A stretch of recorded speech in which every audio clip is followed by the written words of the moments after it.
Diversión desde el Panteón. El centro de nuestra gran ciudad es un lugar interesantísimo, muy bullanguero y con muchas cosas que ver. Se puede visitar gran cantidad de lugares históricos y museos en donde la diversión se combina con el aprendizaje. También se puede admirar edificios impresionantes por su belleza o antigüedad. Simplemente caminar por calles viendo aparadores y a la gente es emocionante.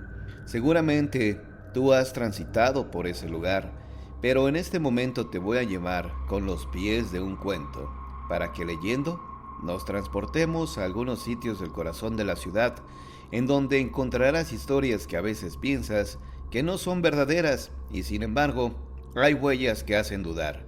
¿Sucedieron o no? Pues caminemos. El callejón de la Machincuepa. Estamos en una callejuela donde una placa dice Callejón de la Machincuepa. Se dice que este curioso nombre fue asignado a esa calle debido a un incidente que ocurrió en el siglo XVIII.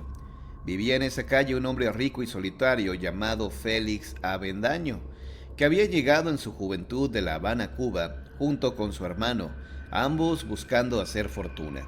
Don Félix, empeñoso y trabajador, lo logró, pero su hermano prefirió viajar a España al primer fracaso que tuvo con un negocio. De eso ya hacía muchos años y Félix no había vuelto a tener noticias del hermano. Vivía únicamente con una ama de llaves que atendía la casa con esmero. La buena mujer se dedicaba principalmente a satisfacer el paladar de su patrón, sobre todo los postres que eran la debilidad de don Félix. Guayabates, mullidos y azucarados, natillas exquisitas, almendras confitadas, rosquillas de anís y de canela, crujientes, cocadas, cajetas de leche, frutillas con melaza y otras maravillas culinarias nunca faltaban en su mesa. Pero don Félix tenía otro placer espiritual: ayudar a los menos afortunados. A su casa llegaban cualquier persona a solicitar ayuda para solucionar sus necesidades económicas y nunca se retiraban sin consuelo monetario. Tenía un amigo muy querido, Fray Antonio Villegas, un religioso alegre y regordete tan goloso como su anfitrión. Con él don Félix compartía su mesa tan galana. Durante una de aquellas comilonas llegó una carta en la que le comunicaban a don Félix la muerte de su único y añorado hermano. Esta misiva le ocasionó una impresión tan violenta que se desmayó. De ese ataque los doctores no pudieron más que salvarle la vida, pero le quedó una temblorina feroz que desde ese día le impidió usar brazos y piernas, y su cara contraída hacia un lado le daba una apariencia grotesca. Tampoco podía hablar bien, y lo más grave era que no podía masticar. «Pero si casi no puedo comer», decía llorando a las vecinas el ama de llaves. «Atolitos y algo de puchero es todo lo que toma mi pobre señor».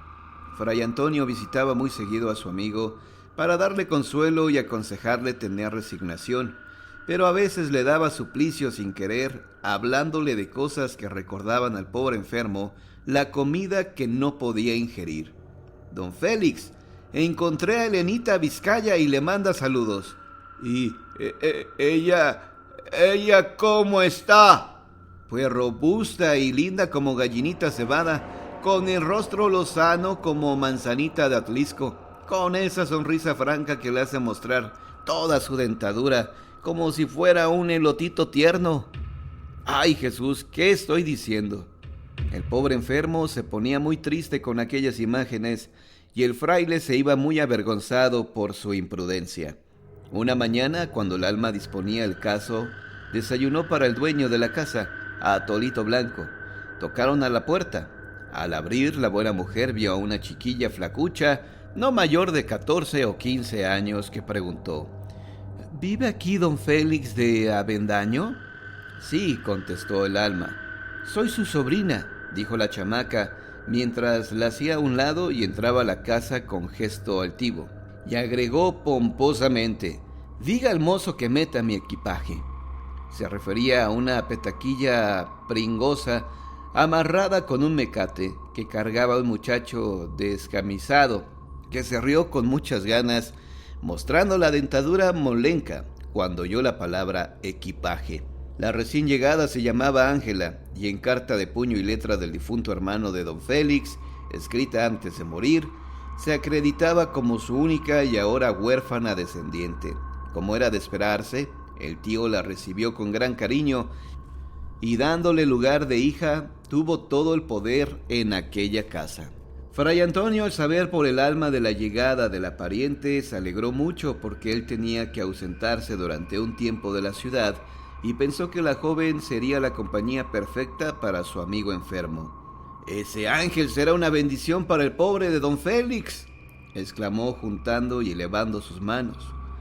«De ángel solo tiene el nombre», murmuró el ama. Tenía razón, porque la bondad no era una de las virtudes de aquella muchacha. Desde el día de su llegada a esa casa, no se volvió a socorrer a nadie. «A mí nadie me ha ayudado nunca», decía con dureza. «¿Y tu tío?», le replicaba el ama. «No es ayuda», contestaba con altanería, y señalando alrededor añadía: «Todo esto es mío, y seré feliz el día que regrese a España con mi herencia». De inmediato compró las telas más caras y bellas, sedas y brocados, para que le confeccionaran gran cantidad de vestidos hermosos. También compró las zapatillas, peinetas y mantillas más elegantes que había, y las joyas más costosas y espléndidas.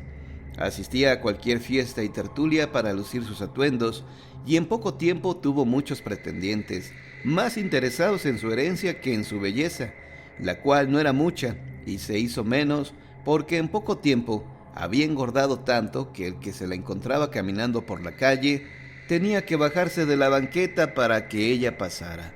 «¿Y cómo no va a subir de peso si come como náufrago rescatado?», pensaba el ama al servirle un platillo tras otro, «y lo atroz es que lo haga delante del infortunado». En efecto, la malvada criatura ordenaba que se le dispusiera desayuno, almuerzo, comida, merienda y cena en la habitación del enfermo, con el pretexto de acompañarlo.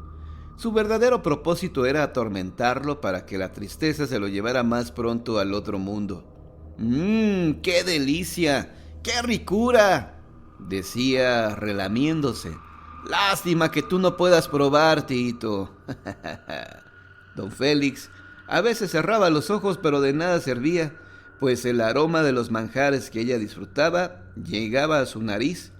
Si le pedía que comieran separados, la perversa fingía tristeza y reclamaba con lágrimas: «Tú no me quieres, no deseas mi compañía». Y si el ama alguna vez sugirió que tomara sus alimentos en el comedor, se arrepintió porque Ángela le contestó con firmeza: «Aquí se hace lo que yo ordeno, y si a usted no le gusta, la puerta está muy ancha». Y sucedió lo inevitable, don Félix falleció. Ángela derramó lágrimas de cocodrilo ante las personas que la acompañaron a las exequias, pero estaba feliz.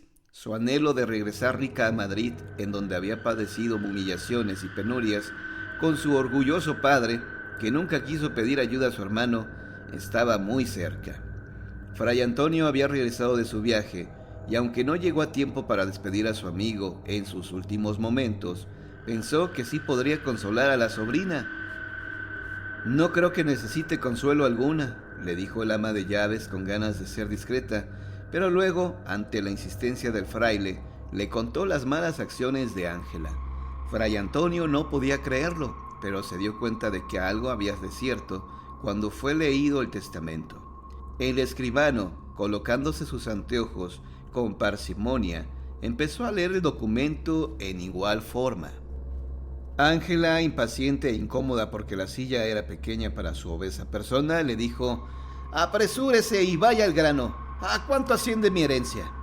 Era una gran fortuna, en efectivo, propiedades y valores. Una sonrisa gigante aumentó las desproporcionadas mejillas de Ángela, y su notable papada completó la fea estampa. «Pero hay una condición para que usted la reciba», dijo el escribano. «Deberá darse una marometa o machincuepa en el Zócalo, el próximo domingo al mediodía». «¿Una qué?», exclamó la muchacha incrédula ante lo que había escuchado. El pobre escribano tuvo que leerle 3 veces el enunciado, mientras aquel rostro mofletudo se iba poniendo cada vez más rojo de ira. «¡Maldito!», gritó la muchacha poniéndose de pie. ¡Ojalá te mueras! Ella salió furiosa de la habitación sin darse cuenta del disparate que había dicho, y tampoco escuchó una risa de ultratumba que hizo santiguarse a los ahí presentes. Como las noticias vuelan, y más cuando son de cosas raras, pronto se supo en todos lados lo que don Félix había dispuesto en su testamento. En cuestión de horas, los niños de toda la ciudad cantaban de manera irónica: Angelita es re elegante, eso que ni duda quepa, iba a estar re interesante que se dé una machincuepa.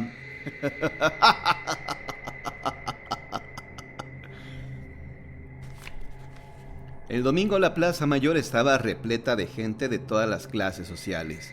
Los pobres a rayo del sol comiendo fritangas con mucho gusto, y los ricos en balcones y ventanas a la sombra y comiendo fritangas con remilgos. En todos había grupos haciendo apuestas. Unos decían que tan altiva muchacha no haría ese desfiguro, y otros opinaban que por su gran ambición lo haría. En medio de todo este barullo, en el centro de la plaza, se alzaba un templete para que ahí se realizara el suceso esperado.